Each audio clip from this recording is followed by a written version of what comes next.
I think basically he's betting a huge amount on the personal integrity and willingness to compromise and cooperate of people who I think would come with very distinct mandates, and I think it's an inherently challenging task.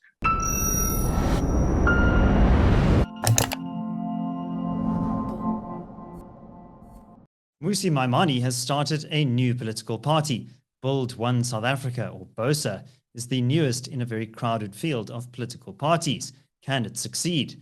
Well, joining me on the show is Terence Corrigan of the IRR. So Terence, you've written a piece which we'll link to below, where you explore this new political formation of Mr. Maimane's. Tell us more. Well, I think that there's a couple of things going on. First of all, there is the charismatic leader, the person who is accomplished and usually comes from somewhere else, from business or from academia, and this person will put him or herself forward as the kind of X factor. What South African politics has been missing, but don't worry, I'm here now. The two most obvious examples are Louis Late and Mampele Rampele. I remember certainly Louis Late in 1999 on a TV interview saying, well, what's your objective? And he seemed quite confused. He wants to be president, of course. No, I'm going to run the show and get us out of it. Mampele, I think, was somewhat more restrained in the way she phrased it, but it was very much that children, stop bickering. I'm here now. We're going to restore the promise of freedom. And I think in her case, she never even stuck around to take up a seat in Parliament. Louis Late kind of went into Parliament with 2 seats, took them in and out of the Democratic Alliance, ended up with Freedom Front Plus, and then retired. The other thing is what I call the civil society impulse. This is the idea that what we need is not political power, not another party, but we need to sort of elevate the voices of ordinary people. And civil society, there's a theme of academic and popular literature about this, that this is vital for democracy.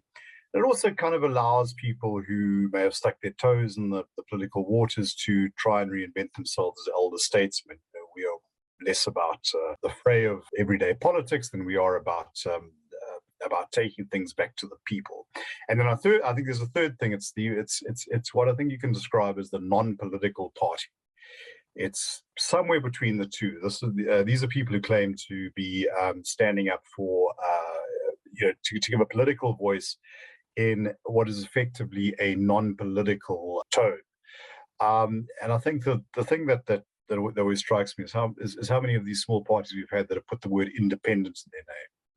The United Independent Movement, the Independent Democrats. I think there's been one or two others. And it seems to me that what they're playing with is the idea that they will stand outside of, let's say, the big traditions, and they will represent the people. They will talk about the issues, but in contrast to the civil society types, they will do it within political institutions. And I think if you look at BOSA, what Mr. Maimane is putting on the table is essentially a combination of these. All right. So some of his spokespeople have said that BOSA is almost like a kind of a popular civil society movement akin to, say, the United Democratic Front during the 1980s, and that it's this kind of upswelling of ideas and political alternatives. But what about the actual details of policy? Because that seems a little bit vague at the moment.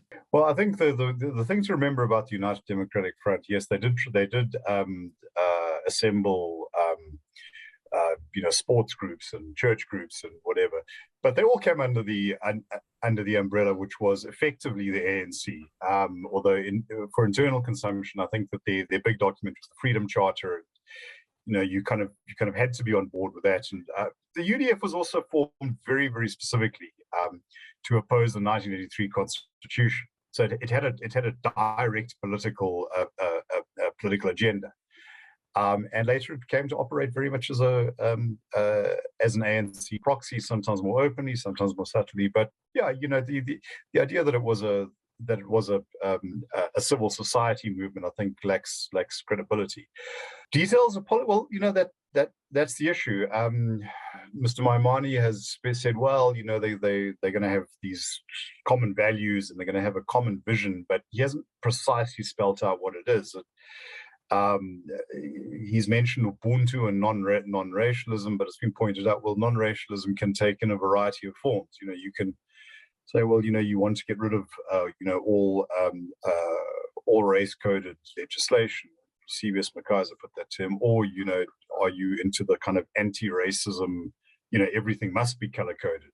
Both of those take that name, and it's not quite clear where he stands.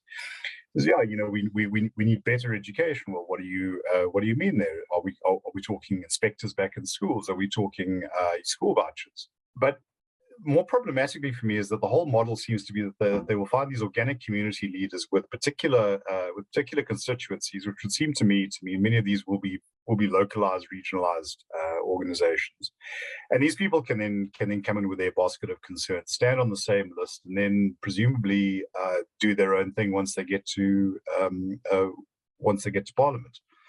I think the first problem you have is not even policy. It's, where does any given person rank on the list?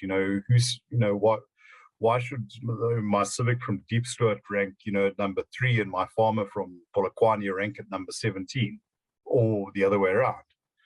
And that's before then you sort of get into the nitty-gritty of where you're going to stand on the national health on the national health insurance thing. The Institute of Race Relations has opposed it, but I think the Treatment Action Campaign is quite in favor of it. So it depends what type of civil society group you're looking at. Yeah, and I think one of the criticisms here is that this is just a vehicle for the personality of Mr. Maimane himself, and that perhaps he's not actually that serious about building a kind of capable political structure, that it's just a kind of a platform for him to advance his own desire to ascend to the presidency. But do you think that he's being realistic there? Do you think that he has a shot at playing a meaningful role in future coalition politics, perhaps? I think it's very difficult to get away from the notion that this is about Mr. Maimane's brand and his aspirations. I mean, he said he wanted to contest for the presidency. Now, it's very American inflected, that because we don't have a presidential system. You have to get into Parliament, and then through that you have to be elected. So there'd be some serious political work. So if the idea is that you're going to have a non-political party, forget it. That's not. It's you're just completely dead in the water. So yeah, that's sort of where he starts. As for being a player in coalitions, well, I suppose that would depend on what sort of reach his party got. At the moment, it seems geared at rather counterintuitively geared at national and provincial legislation. Whereas I would imagine that these community organizations would be better placed to contest for local power. Now, I know that his One South Africa movement claimed credit for, I think it was 16 or 17 wins, not all of which would, I think, in reasonably or unambiguously be attributed to their endorsement, and some of them, which Gareth Van Onselen wrote about, perhaps didn't work out quite the way that one would have hoped. Yeah, it would depend ultimately on what sort of reach he could get. But then again, it also, if he is taking some sort of block to offer for coalition formation, either way, he needs a block behind it, not a gaggle of independents who can stray off in whichever direction they want. And I think, particularly as you go higher up the political chain, if you like, I think many of those would become very vulnerable to incentives for a local level constituency. So in other words, well, if you support us, to keep our cabinet in power, we can make sure there's a housing project in your ward, sort of thing. And I think that is quite possibly a very, very low cost way of providing influence. I think basically he's betting a huge amount on the personal integrity and willingness to compromise and cooperate of people who I think would come with very distinct mandates, and I think it's an inherently challenging task. Terence Corrigan, thank you very much. Let's hand over to you, our audience. What do you make of Mmusi Maimane's new political party? Leave your thoughts down in the comments section. Also, if you enjoyed this analysis, you might want to check out this video over here. And also don't forget to subscribe to the channel if you haven't done so already. My name is David Ansara. Until next time, take care.